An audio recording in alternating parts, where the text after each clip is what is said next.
Hello everyone, स्वागत है आप सभी का एकलव्य स्टडी पॉइंट पर। मेरा नाम है हिमांशु सिंह। आज की इस वीडियो में हम बात करने वाले हैं क्लास 11th जो हमारी सोशियोलॉजी है, जिसको हम कर रहे थे और इसी को हम आगे बढ़ाएंगे, जिसमें हम बात करेंगे जो हमारी बुक 2 है। बुक 2 का चैप्टर नंबर 3 है और ये जो चैप्टर है वो हमारा लास्ट चैप्टर है इस बुक का। चैप्टर का नाम है भारतीय समाजशास्त्री, यानी कि कुछ इंडियन सोशियोलॉजिस्ट के बारे में हम इस वीडियो में कवर करेंगे। ठीक है, अब इसमें हम जानेंगे किस तरीके से भारत में जो समाजशास्त्र है, सोशियोलॉजी है, उसकी स्टार्टिंग हुई थी, किस तरीके से अलग अलग जो व्यक्ति आए थे उन्होंने समाजशास्त्र के क्षेत्र में अपना योगदान दिया था और किस तरीके से उन्होंने अपने व्यवसाय की या फिर अपने जो करियर है उसकी स्टार्टिंग की थी समाजशास्त्र में आकर। आप हमारा टेलीग्राम चैनल है उसको ज्वाइन कर सकते हैं, जिसका नाम है क्लास 11th ESP। यहाँ पर आपको जितने भी PDF नोट्स हैं वो सारे के सारे फ्री में अवेलेबल हो जाएंगे। तो आप ये जो वीडियो देख रहे हो इसकी PDF है वो भी आपको हमारे टेलीग्राम चैनल पर मिल जाएगी, तो आप वहाँ से जाकर इसको डाउनलोड कर सकते हैं।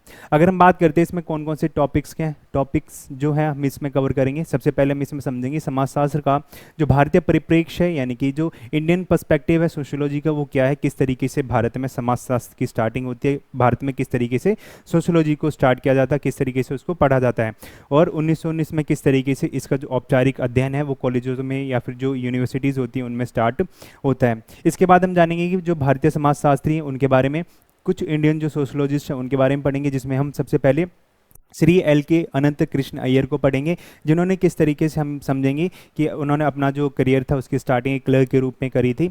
और सबसे इंपॉर्टेंट चीज़ है यहाँ पर हम जितने भी समाजशास्त्री के बारे में पढ़ेंगे जो इंडिया के हैं, उसमें सबसे इंपॉर्टेंट चीज़ हमें ये देखने को मिलती है कि इन्होंने मतलब किस तरीके से एक जो स्पेसिफिक स्टडी होती है उसको नहीं करा था।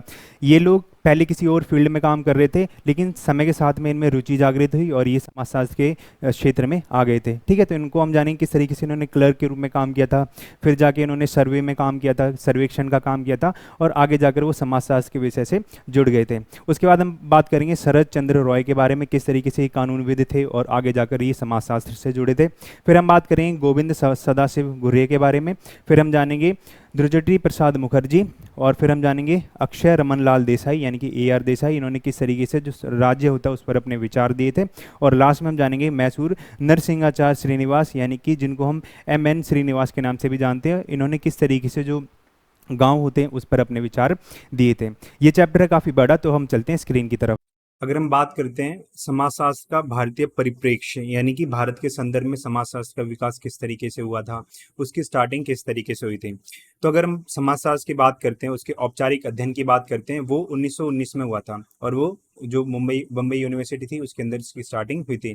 समय के साथ में इसकी जो ब्रांचेस थी वो फैलने लगी और अलग अलग जो यूनिवर्सिटीज़ थी, जिसमें कलकत्ता यूनिवर्सिटी, लखनऊ यूनिवर्सिटी, ये सब उसको पढ़ाने लगे थे, उसका अध्ययन उन्होंने स्टार्ट कर दिया था 1920 के अंदर।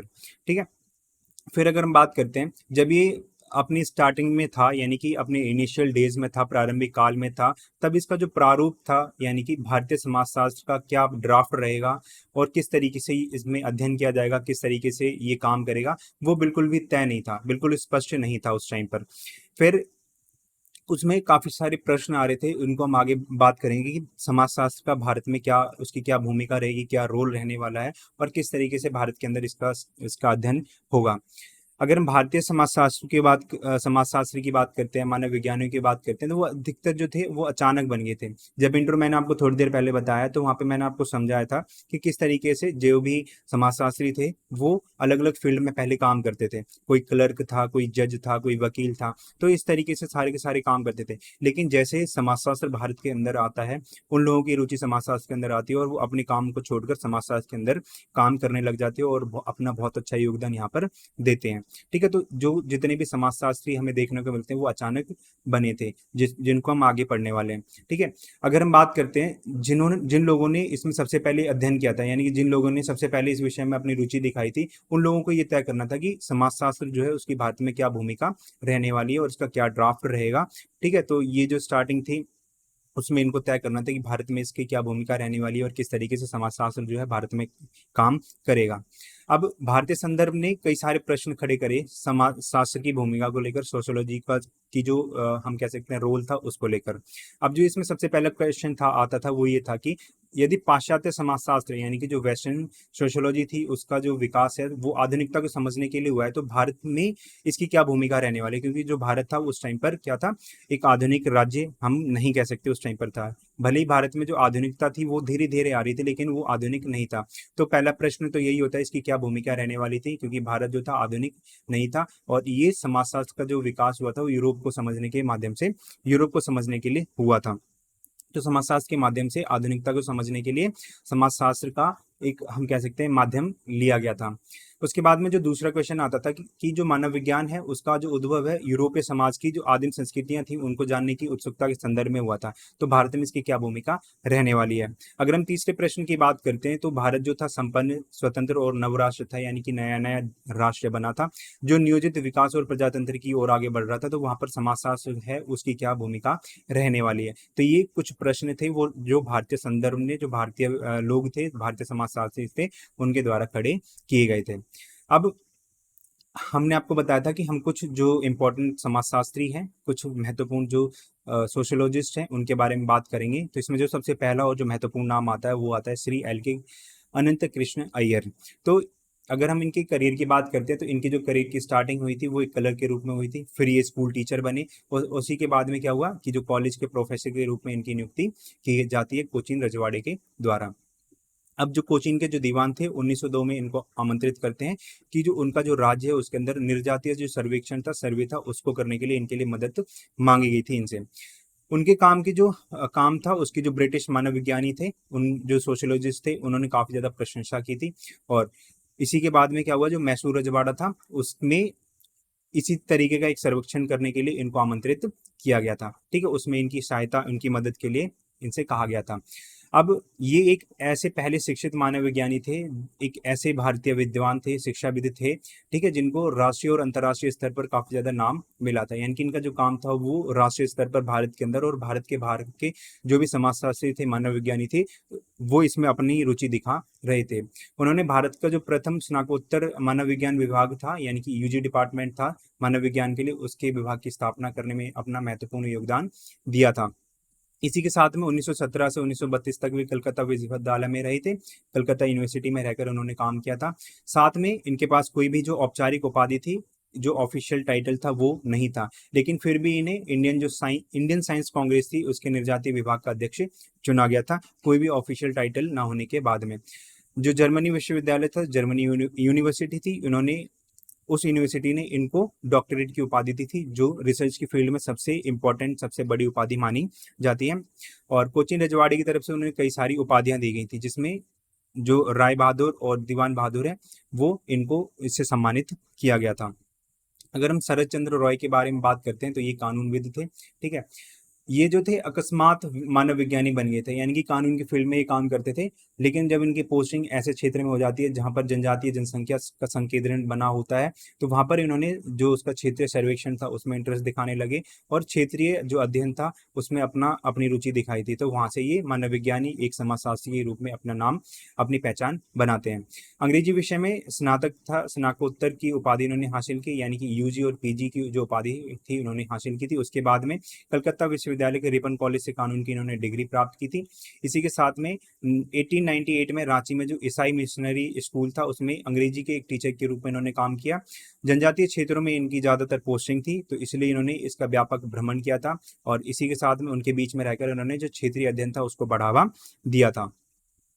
अगर हम इनके पूरे टेन्योर की बात करते हैं, पूरे इनका जो सेवा काल था, उन्होंने 100 से ज्यादा जो लेख थे, जर्नल्स थे, उनको लिखा था। जो राष्ट्रीय और जो ब्रिटिश शैक्षिक जर्नल थे उसमें इनको प्रकाशित किया गया था, पब्लिकेशन इनका हुआ था।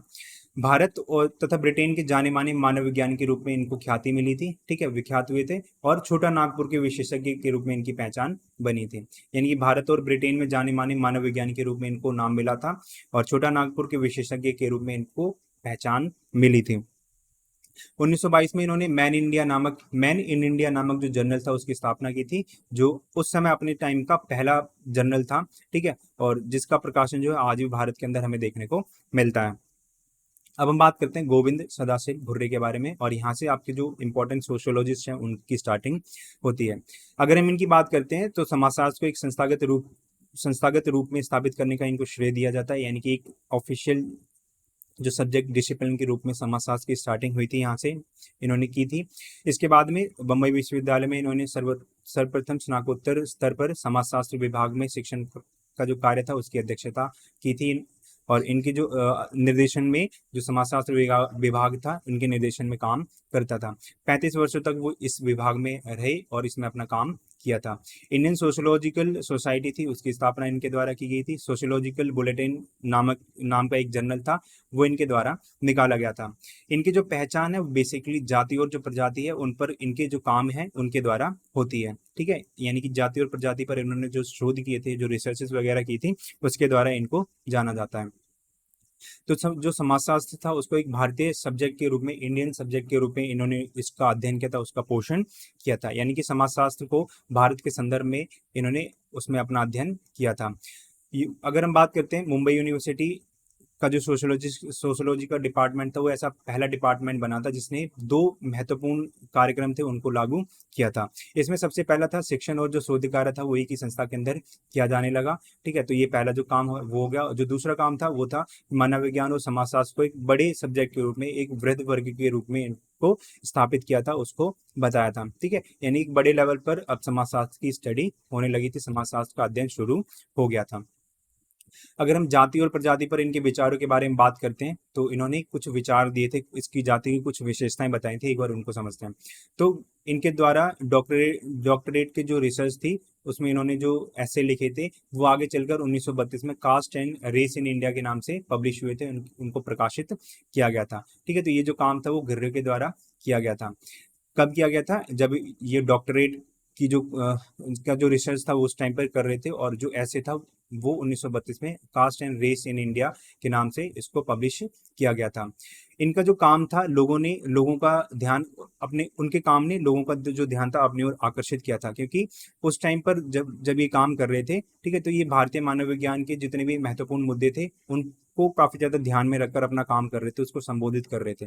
ठीक है, तो इसी की वजह से जो लोग थे उस टाइम के, उन लोगों ने इनके काम की तरफ अपना ध्यान आकर्षित किया था।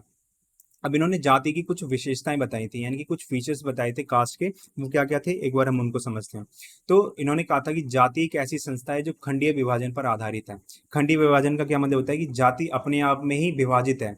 जाति का मतलब ही दूसरा होता है विभाजन। ठीक है, यानी कि समाज में क्या होता है, जो लोग होते हैं उनको अलग अलग समूह में विभाजित कर दिया जाता है, लेकिन वो जो विभाजन होता है समाज का, वो अलग अलग खंडों में विभाजित होता है, उस खंडीय विभाजन पर आधारित होता है। जैसे एक जो समाज हो गया, समाज जो होता है अलग अलग जातियों में विभाजित होता है।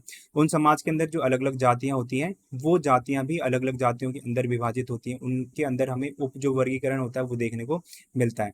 ठीक है, तो इस तरीके से जो जातियां होती हैं वो अलग अलग भागों में, अलग अलग जो उप समूह होते हैं उनमें विभाजित होती हैं। तो जाति एक ऐसी संस्था होती है जो खंडीय विभाजन पर आधारित होती है। जो दूसरी है, जो जाति है, जो जन्म से निर्धारित होती है, यानी कि आपका जो जिस परिवार में जन्म हुआ है उस परिवार की जो जाति है वो आपकी भी वही जाति रहेगी। यानी कि जाति का जो निर्धारण है वो जन्म पर आधारित होता है। ठीक है, जाति की जो सदस्यता है केवल जन्म के आधार पर मिलती है। जैसे अगर मान लो आप जो है एक पर्टिकुलर जाति ए में पैदा हुए, लेकिन आप चाहते हो मैं बी जाति का सदस्य बन जाऊं, तो ये आप ऐसा नहीं कर सकते हो, क्योंकि जो जाति में जो सदस्यता होती है वो जन्म के आधार पर मिलती है। और ये जो कॉन्सेप्ट है वो आज भी चलता आ रहा है। ठीक है, ये हमारा जो आधुनिक सामाजिक व्यवस्था है वो हम इसको मान सकते हैं। ठीक है, आज के टाइम पर भी आप जो जाति है उसमें परिवर्तन नहीं कर सकते हो। ठीक है, तो ये एक सामाजिक व्यवस्था के रूप में उस टाइम पर काम करती थी। जो जातिगत समाज है वो सोपानिक विभाजन पर आधारित होता है। सोपानिक विभाजन का मतलब क्या होता है, एक अधिक्रमित व्यवस्था होती है जिसमें कुछ जो क्रम होते हैं, रैंकिंग होती है, वो निर्धारित हो जाती है। अब इसमें क्या होता है कि समाज जो होता है उसको अलग अलग क्रमों में विभाजित कर दिया जाता है, जिसमें सबसे पहले जो हायर कास्ट होती हैं वो आ जाती हैं, जो मिडिल कास्ट होती हैं वो आ जाती हैं, और जो लोअर कास्ट होती हैं वो आ जाती हैं। तो इस तरीके से क्या होता है, ये जो विभाजन होता है, अलग अलग जो क्रम होते हैं, अधिक्रम होता है, उस पर आधारित होता है। उसके बाद में क्या होता है, जो जाति होती है वो सामाजिक अंत्यक्रिया पर प्रतिबंध लगाने का काम करती है। सामाजिक अंत्यक्रिया पर प्रतिबंध लगाने का क्या मतलब होता है कि अलग अलग जो जातियां होती हैं, उन जातियों के भीतर जो लोग होते हैं, उनके अंदर जो लोग होते हैं, उनके बीच में एक जाति का दूसरी जाति के साथ में जो रिलेशन स्टैब्लिश करने का जो काम होता है उस पर प्रतिबंध लगाने का काम किया जाता है। उनके बीच में जो भी हम कह सकते हैं मेल मिलाप होता है, कम्युनिकेशन होता है, उस पर प्रतिबंध लगाने का काम करते हैं, जिसकी वजह से क्या होता है, जाति की जो पवित्रता होती है, ठीक है, जो सामाजिक व्यवस्था है वो बरकरार रहे। तो इस तरीके से क्या होता है, जाति जो होती है सामाजिक अतिक्रिया पर प्रतिबंध लगाने का काम करती है। अब इसको हम इस तरीके से समझ सकते हैं, एक जो व्यक्ति है वो हायर कास्ट का है, जो दूसरा व्यक्ति है वो लोअर कास्ट का, तो इनके बीच में क्या होगा, किसी भी तरीके का जो संबंध होगा वो स्थापित नहीं होगा, क्योंकि जाति द्वारा सामाजिक अतिक्रिया पर प्रतिबंध लगा दिया जाता है। ठीक है। और जो तीसरा जो अगला जो पॉइंट है वो ये है कि जो जाति होती है, अलग अलग जातियों के लिए भिन्न भिन्न जो अधिकार होते हैं, कर्तव्य होते हैं, वो निर्धारित कर दिए जाते हैं। जैसे जो लोअर क्लास के जो पीपल होते हैं, लोअर जो हम कह सकते हैं कास्ट होती है, उसके जो लोग होते हैं, उनको कुछ जो घटिया काम होते हैं, घटिया काम से इन द सेंस जो समाज में अच्छे काम नहीं माने जाते हैं, वो इनको करने पड़ते हैं। ठीक है। जैसे कपड़े धोना, घरों में साफ सफाई करना, नालियों को साफ करना, बाल काटना, इस तरीके के जो काम होते हैं ना, उस टाइम पर उनको कम मतलब नीचा समझा जाता था। ठीक है। तो वो काम उनको दिए जाते थे, तो उनके अलग अलग जो अधिकार थे, कर्तव्य थे, वो निर्धारित किए गए थे उस सामाजिक व्यवस्था के अंदर। जो जाति थी उसके अंदर जो व्यवसाय होता था, यानी कि हम क्या क्या काम करने वाले हैं, उसके चुनाव को भी सीमित कर देता था। यानी कि कोई व्यक्ति अगर किसी जाति के अंदर पैदा हुआ है तो वो उस जाति से संबंधित काम ही करेगा। जैसे पर्टिकुलरली अगर हम प्राचीन समय की बात करते हैं तो वहाँ पर हमें कुछ ऐसी चीज़ें देखने को मिलती हैं कि अगर कोई व्यक्ति धोबी के घर में पैदा हुआ है, कोई बच्चा धोबी के घर में पैदा हुआ है, तो वो बड़ा होकर वही काम करेगा जो उसके पिता करते हैं। ठीक है। अगर कोई बच्चा राजा के घर में पैदा हुआ है तो वो वही काम करेगा जो उसके पिता कर रहे हैं, यानी कि वो आगे जाकर राजा बनेगा और उस राज्य पर शासन करने का काम करेगा। तो जो व्यवसाय होता है उसके चुनाव को भी जो जाति व्यवस्था होती है वो सीमित कर देती है। तो ये इनके द्वारा कुछ बातें कही गई थी। अब 1920 तथा 1950 के मध्य भारत में समाजशास्त्र के दो प्रमुख विभाग मुंबई तथा लखनऊ में खुले थे। ठीक है। इसमें हमें ओपन हुए, उसमें देखने को मिलते हैं। दोनों का जो प्रारंभ था समाजशास्त्र तथा अर्थशास्त्र के मिले जुले विभाग के रूप में हुआ था, यानी कि समाजशास्त्र और अर्थशास्त्र का अध्ययन एक ही विभाग के अंदर किया जाता था। मुंबई विभाग इस समय जीएस घुर्रे द्वारा संचालित होता था, और लखनऊ जो विभाग था वो त्रिदेव राधा कमल मुखर्जी जो इसके संस्थापक थे, डीपी मुखर्जी थे, और डीएन मजूमदार थे, उनको द्वारा चलाया जा रहा था। यानी कि दो डिपार्टमेंट स्टार्ट हुए थे। ठीक है।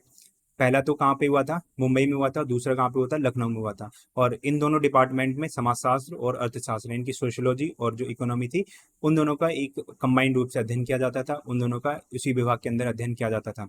जो मुंबई का जो डिपार्टमेंट था वो जीएस घुर्रे के द्वारा संचालित होता था, और जो लखनऊ डिपार्टमेंट था वो त्रिदेव राधा कमल मुखर्जी जो इसके संस्थापक थे उसके द्वारा होता था। और इसमें जो अन्य सदस्य थे जिसमें डीपी मुखर्जी हैं, डीएन मजूमदार हैं, उनके द्वारा इनको चलाया जाता था। ठीक है। मुखर्जी या फिर ध्रुजटी प्रसाद मुखर्जी के बारे में, तो अगर हम इनके स्टार्टिंग की बात करते हैं तो इन्होंने समाजशास्त्र से पहले इतिहास और अर्थशास्त्र उसका अध्ययन किया था, उसमें स्टडी कर रहे थे ये, और वहां से नाखुश होकर, यानी कि वहां पर खुश नहीं थे, उससे संतुष्ट नहीं थे ये लोग, तो ये समाजशास्त्र के अंदर आ गए थे। ठीक है। तो अंग्रेजी और बंगाली में इनकी काफी ज्यादा पुस्तकें हैं वो उन्होंने लिखी है। इनके द्वारा लिखित इंट्रोडक्शन टू इंडियन म्यूजिक इस विषय में एक श्रेष्ठ कार्य है जो इस वर्ग की कालजयी रचना मानी जाती है, यानी कि एक बेस्ट बुक इस फील्ड में मानी जाती है। अब भारतीय इतिहास तथा अर्थव्यवस्था के प्रति अपने असंतोष के कारण, यानी कि उससे संतुष्ट नहीं थे, वो समाजशास्त्र की तरफ चले आए थे, उसकी ओर मुड़ गए थे।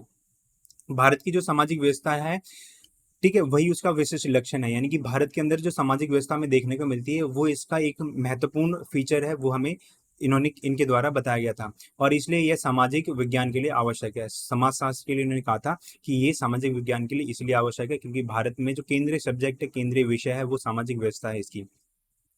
अब इन्होंने एक स्टेटमेंट दी थी, इन्होंने कहा था कि मेरा यह मानना है कि भारत में सामाजिकता बाहुल्य है, यानी कि भारत में जो सामाजिकता है वो काफी ज्यादा है, हमें यहाँ पर देखने को मिलती है।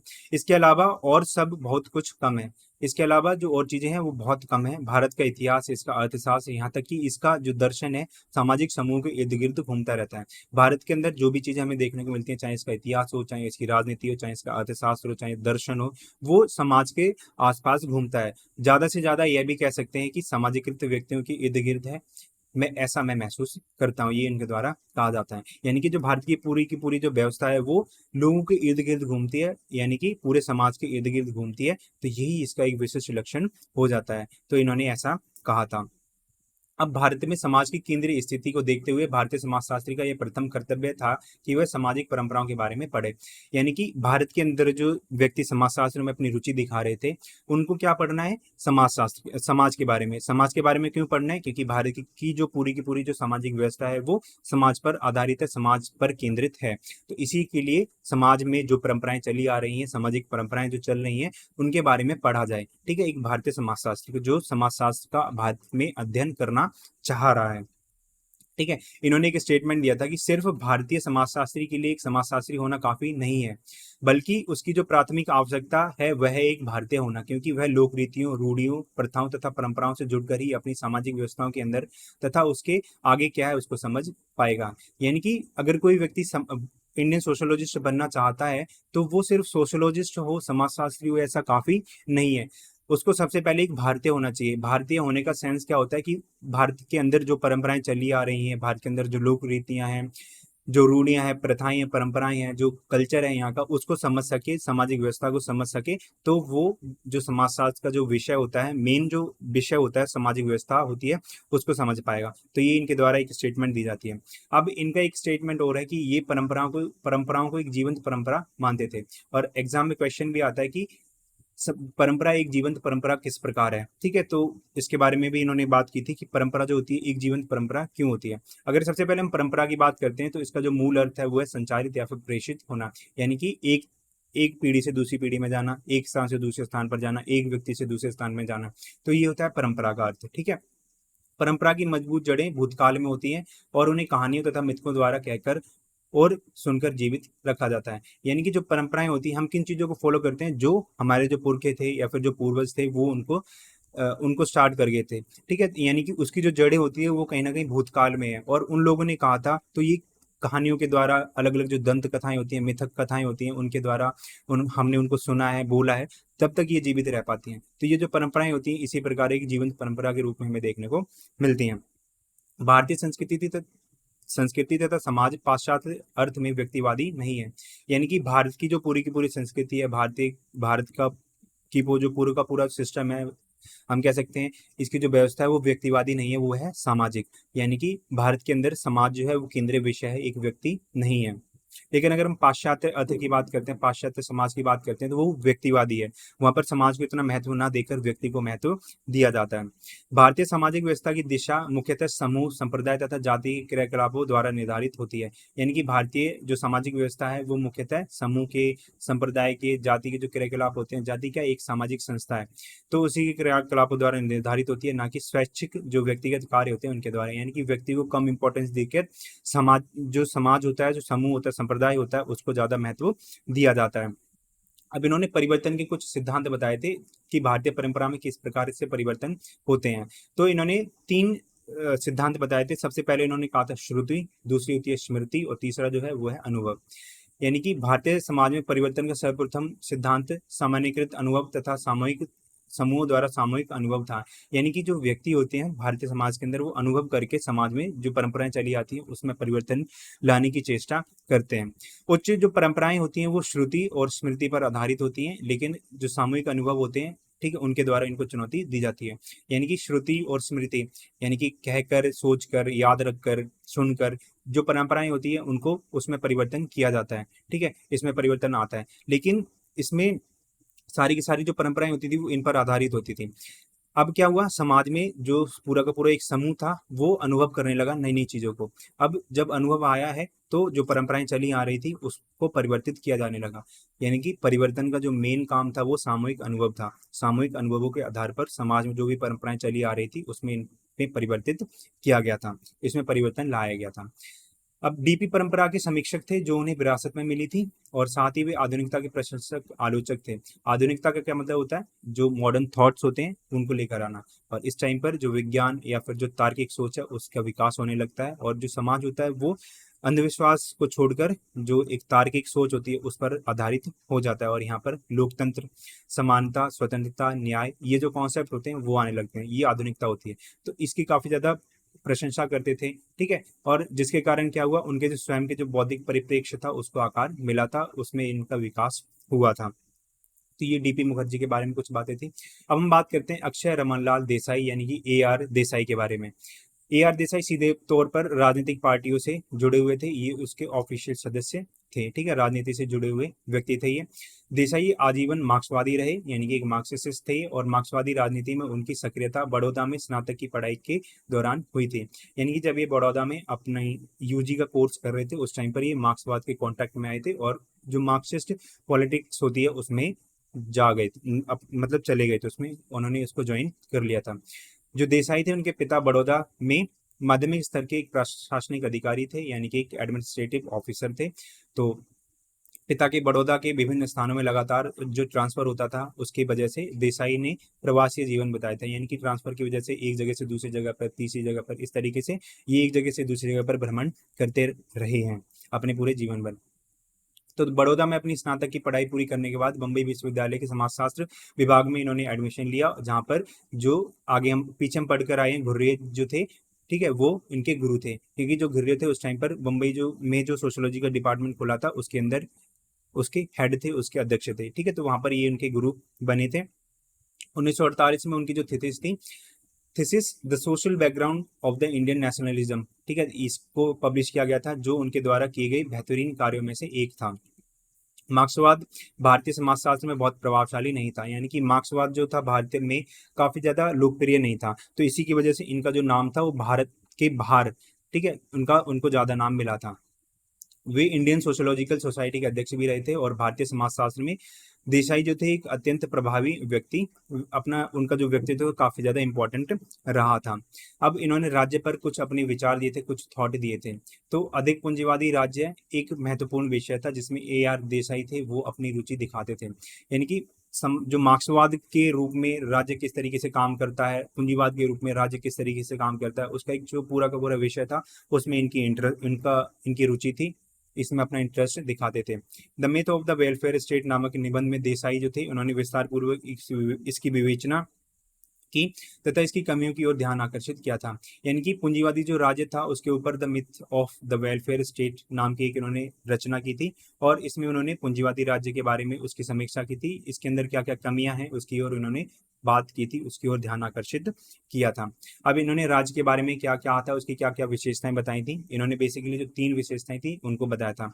सबसे पहली थी कि जो राज्य है कल्याणकारी राज्य एक सकारात्मक राज्य होता है। अब सकारात्मक राज्य का क्या मतलब होता है कि जो समाज होता है, जो राज्य होता है समाज की बेहतरी के लिए काम करता है, उनकी जो नीतियां होती है उनको तैयार करता है, उनको लागू करता है, और अपनी शक्तियों का प्रयोग सक्रिय रूप से करता है, ठीक है, तो एक सकारात्मक राज्य होता है कल्याणकारी राज्य। दूसरा बताया था कि एक लोकतांत्रिक राज्य होता है, इसके अंदर क्या होता है, लोकतंत्र हमें देखने को मिलता है। लोकतंत्र में क्या होता है, जो मूलभूत तत्व होते हैं जिसमें लोगों को राजनीतिक अधिकार प्राप्त होते हैं, सामाजिक अधिकार प्राप्त होते हैं, लोगों को वोट देने का अधिकार होता है, इस तरीके से होता है। तो कल्याणकारी राज्य के जन्म के लिए लोकतंत्र की एक अनिवार्य दशा होती है, यानी कि जहां पर लोकतंत्र होता है वो स्वतः ही कल्याणकारी राज्य बन जाता है। तो ये इन्होंने दूसरी विशेषता बताई थी, और जो तीसरी इसकी विशेषता इन्होंने बताई थी वो बताई थी मिश्रित अर्थव्यवस्था के बारे में, कि वहाँ की जो अर्थव्यवस्था होती है वो मिश्रित होती है।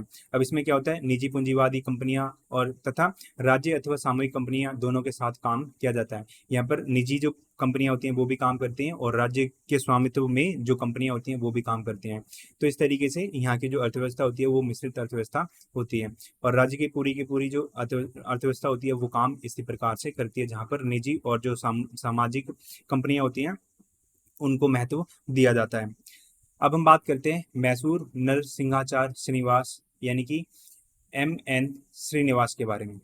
ये व्यक्ति जो है काफी ज्यादा इंपॉर्टेंट हो जाते हैं, और आगे चलकर जब आप आगे ग्रेजुएशन वगैरह में जाओगे तो वहां पर आप इनको काफी ज्यादा अच्छे से पढ़ोगे। अगर हम MN श्रीनिवास के बारे में बात करते हैं तो ये एक भारतीय अर्थशास्त्री थे, यानी कि एक इंडियन सोशियोलॉजिस्ट थे, काफी ज्यादा फेमस हैं, ठीक है, तो उन्होंने जो डॉक्टरेट की उपाधि है वो 2 बार हासिल की थी। पहली तो जो बम्बई यूनिवर्सिटी थी उससे, और जो दूसरी थी वो ऑक्सफोर्ड से इनको मिली हुई थी, वहां से इन्होंने उसको अचीव किया था, उसको प्राप्त किया था। मुंबई में जो JS घुर्रे थे उसके शिष्य थे, उनके शिष्य थे, उनके स्टूडेंट थे। ऑक्सफोर्ड के सामाजिक मानव विज्ञान विभाग में अध्ययन के दौरान इनके बौद्धिक अभिविन्यास में बदलाव आया था, यानी कि जब भी वहां पर स्टडी कर रहे थे, ठीक है, उसमें अध्ययन कर रहे थे, उसके दौरान इनके जो विचार थे उसमें बदलाव हम आया था। ठीक है, डॉक्टरेट के जो शोध निबंध का प्रकाशन था religion and society among the Coorgs of South India के नाम से इनका प्रकाशन हुआ था। ब्रिटिश सामाजिक मानव विज्ञान में प्रभावी संरचनात्मक प्रकारवादी परिप्रेक्ष्य पर इन्होंने काम किया था, यानी कि संरचनात्मक प्रकारवादी स्ट्रक्चरल फंक्शनलिज्म का जो पर्सपेक्टिव था उस पर इन्होंने काम किया था। ऑक्सफोर्ड में नव स्थापित भारतीय समाजशास्त्र विभाग में प्रवक्ता के रूप में इनकी नियुक्ति हुई थी। ठीक है, लेकिन ये 1951 में इस्तीफा देकर रेजिग्नेशन देकर भारत में वापस आ गए थे और वो महाराजा सयाजीराव विश्वविद्यालय बड़ौदा में जो स्थापित था उसमें समाजशास्त्र विभाग के अध्यक्ष के रूप में इन्होंने काम किया था। यानी कि वो वहां से इस्तीफा देकर 1951 में वापस आ गए थे भारत के अंदर, और जो भारत में बड़ौदा के अंदर जो यूनिवर्सिटी नई खुली थी उसमें जो सोशियोलॉजी का डिपार्टमेंट था उसके अंदर इन्होंने अपना काम किया था। 1959 में वे दिल्ली आए, जहां दिल्ली स्कूल ऑफ इकोनॉमिक्स में समाजशास्त्र विभाग की स्थापना की, जो शीघ्र ही पूरे भारत में समाजशास्त्र का एक महत्वपूर्ण केंद्र बन गया था। सोशियोलॉजी का एक महत्वपूर्ण जो सेंटर था वो बनकर उभरा था दिल्ली स्कूल ऑफ इकोनॉमिक्स में, जो सोशियोलॉजी का डिपार्टमेंट था जिसकी स्थापना एम.एन. श्रीनिवास के द्वारा की गई थी। जी.एस. घुर्रे तथा लखनऊ के विद्वानों की तरह श्रीनिवास ने भी नई पीढ़ी के समाज को तैयार किया था, जो आने वाले दशकों में अपने विषय के दिग्गजों के रूप में स्थापित होने वाले थे। यानी कि जब ये काम कर रहे थे तो उनसे पहले के जो विद्वान थे, उनके जो गुरु थे जी.एस. घुर्रे, लखनऊ के अलग अलग जो विद्वान थे, उनकी तरह श्रीनिवास जो थे वो आने वाले टाइम पर, आने वाले जो दशक थे उनमें भी दिग्गजों के रूप में स्थापित होने वाले थे। ठीक है, तो ऐसा कहा जाता है उनके बारे में। अब इन्होंने गांव पर अपने कुछ विचार दिए थे, गांव संबंधी कुछ विचार थे, एक बार उसको समझते हैं। तो श्रीनिवास की रुचि भारतीय गांव तथा ग्रामीण समाज था उसमें बनी रही थी। ठीक है, जीवन भर वो इसमें शोध कार्य करते रहे थे। वे गांव में कई बार सर्वेक्षण तथा साक्षात्कार के लिए जा चुके थे, यानी कि इंटरव्यूज के लिए, सर्वे वगैरह के लिए ये गांव में जाते रहते थे। लेकिन एक वर्ष तक मैसूर के निकट एक गांव में रहने कार्य करने के पश्चात इन्हें ग्रामीण समाज के बारे में प्रत्यक्ष जानकारी प्राप्त हुई है। यानी कि वो जाते थे और आ जाते थे, पहले इनका काम ऐसे ही होता था, लेकिन बाद में धीरे धीरे ये एक वर्ष तक उस गांव में रुके और वहां पर रहकर उन्होंने काफी अच्छे से उसके बारे में समझा। तो उनको डायरेक्ट जो नॉलेज थी, प्रत्यक्ष जो जानकारी थी गाँव के बारे में, वहाँ के कल्चर के बारे में, वहाँ की किस तरीके से परंपराएं होती हैं, रहन सहन किस प्रकार का होता है, किस तरीके से जो सामाजिक व्यवस्था होती है वो गाँव के अंदर काम करती है, वो जानकारी इनको प्राप्त हुई थी। गांव में रहकर अध्ययन करने का अनुभव इनके व्यवसाय तथा बौद्धिक विकास के लिए काफी ज्यादा महत्वपूर्ण साबित हुआ, क्योंकि वो व्यक्ति जो प्रत्यक्ष रूप से अनुभव कर रहा है तो उसका जो बौद्धिक विकास है वो काफी ज्यादा तीव्र गति से होगा, उसमें उनके जो विचार होते हैं उसमें परिवर्तन आएगा। ठीक है, तो ये महत्वपूर्ण होता है अगर हम किसी भी कोई भी जो विषय होता है उसकी प्रत्यक्ष जानकारी हासिल करते हैं। गांव पर श्रीनिवास द्वारा लिखे गए लेख मुख्यतः दो प्रकार के हैं। ठीक है, इसमें दो हमें टाइप देखने को मिलते हैं जिसमें उन्होंने अपने विचार लिखे थे। सबसे पहले गांव में की गई क्षेत्रीय कार्यों का निर्जातीय ब्यौरा इनके द्वारा प्रदान किया जाता है। दूसरा है भारतीय गांव सामाजिक विश्लेषण की एक इकाई के रूप में किस प्रकार से कार्य करते हैं, इस पर ऐतिहासिक और अवधारणात्मक परिचर्चाएं इनके द्वारा की गई हैं। बेसिकली कहने का मतलब है किस तरीके से गाँव में जो क्षेत्रीय कार्य होते हैं उसमें निर्जातीय जो ब्यौरा होता है वो सबसे पहले तो वो लेख आते हैं इसके अंदर। दूसरा होता है भारतीय गांव सामाजिक विश्लेषण की एक इकाई होते हैं, यानी कि समाज में अगर हमें विश्लेषण करना है तो हमें गांव को समझना पड़ेगा। ठीक है, तो उसमें इकाई के रूप में किस तरीके से काम करते हैं इसके बारे में उन्होंने बात की थी। अब एक सोशियोलॉजिस्ट आते हैं लुई डीमो करके, ये कहते हैं जाति जैसी सामाजिक संस्थाएं गांव की तुलना में अधिक महत्वपूर्ण होती हैं, क्योंकि गांव गांव जो होता है केवल कुछ लोगों का समूह होता है जो एक विशेष स्थान पर रहते हैं। गांव में क्या होता है, लोगों का एक समूह होता है जो कुछ विशेष स्थान पर रहते हैं। तो इन्होंने कहा था कि जो जाति होती है वो महत्वपूर्ण होती है, ना कि गांव। लेकिन जो एम.एन. श्रीनिवास से उनके जो विचार थे वो कुछ और थे, उनको हम आगे पढ़ेंगे। तो इन्होंने जाति, जो लुई डेमो थे, इन्होंने जाति को काफी ज्यादा महत्व दिया और गाँव को कम महत्व दिया था। ये कहते थे गाँव जो है बने रह सकते हैं या समाप्त हो सकते हैं, यानी कि गाँव में कुछ प्राकृतिक आपदाएं आ सकती हैं, गाँव में अकाल पड़ सकता है, तो गाँव जो है समाप्त हो सकते हैं। या फिर जो लोग होते हैं एक जगह से दूसरी जगह पर जा सकते हैं, गांव को छोड़ सकते हैं, दूसरे गांव को जा सकते हैं। लेकिन उनकी जो सामाजिक संस्थाएं हैं जैसे जाति है, धर्म है, सदा उनके साथ रहता है, और जहाँ भी जाते हैं वो चीजें, जो सामाजिक व्यवस्थाएं वो सक्रिय हो जाती हैं। जैसे एक जो व्यक्ति है, एक व्यक्ति ना कहकर हम पूरे गांव को लेते हैं, एक गांव में 100 लोग रहते हैं। ठीक है, उनकी जो जातियां वो अलग अलग हैं।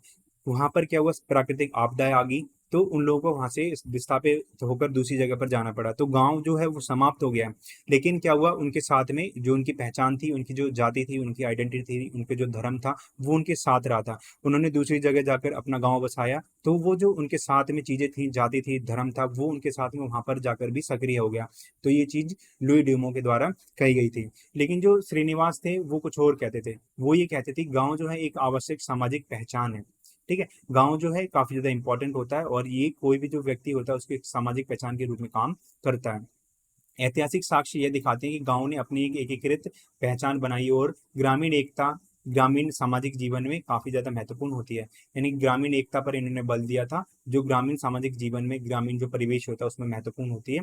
ठीक है, और गांव की जो एक पहचान होती है वो हमें देखने को मिलती है। गांव कभी भी आत्मनिर्भर नहीं थे और विभिन्न प्रकार के आर्थिक, सामाजिक और राजनीतिक संबंधों से क्षेत्रीय स्तर पर जुड़े हुए होते थे। तो इनके द्वारा कहा जाता है कि जो गांव थे कभी भी आत्मनिर्भर नहीं थे।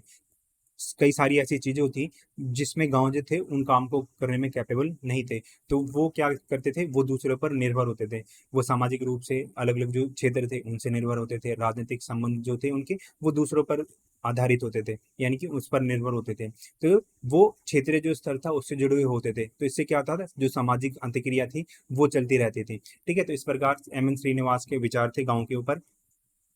नव स्वतंत्र राष्ट्र जब विकास की योजनाएं बना रहा था, ऐसे समय में इसने गांव, जो भारतीय गांव थे उसमें तीव्र गति से होने वाले सामाजिक परिवर्तन के बारे में आंखों देखी जो जानकारी थी वो दी थी। यानी कि इनके जो कार्य थे, जब भारत आजाद हुआ था उस टाइम पे भारत के अंदर क्या हुआ था, अलग अलग जो योजनाएं थी, किस तरीके से भारत को विकसित किया जाए, तब वो योजनाएं बन रही थी। तो इस टाइम पर जो भारतीय गांव का जो अध्ययन किया जा रहा था, उस टाइम पे सामाजिक परिवर्तन किस प्रकार आ रहे थे उसके बारे में जो जानकारी थी वो सर्वेक्षण ने दी थी। ठीक है, इनके शोध कार्यों ने ग्रामीण भारत से संबंधित इन विविध जानकारियों की उस समय काफी प्रशंसा हुई, क्योंकि नगरीय भारतीय तथा नीति निर्माण इससे अनुमान लगा सकते थे कि भारत के आंतरिक हिस्सों में क्या हो रहा है। यानी कि जब गांव के बारे में, वहां का जो सामाजिक परिवर्तन है उसके बारे में हमें जानकारी मिल रही है, तो इससे क्या था कि जो नगरीय भारतीय थे, जो नगरों में रहते थे, नीति निर्माता थे, जो पॉलिसी मेकर्स थे, वो एक प्रेडिक्शन लगा सकते थे कि भारत में जो गांव है, भारत का जो आंतरिक हिस्सा है, वहां पर हम प्रत्यक्ष रूप से नहीं पहुंच पा रहे हैं, तो उसमें क्या हो रहा है, किस प्रकार हो रहा है, किस तरीके से सारी की सारी जो व्यवस्थाएं हैं वो संचालित हो रही हैं।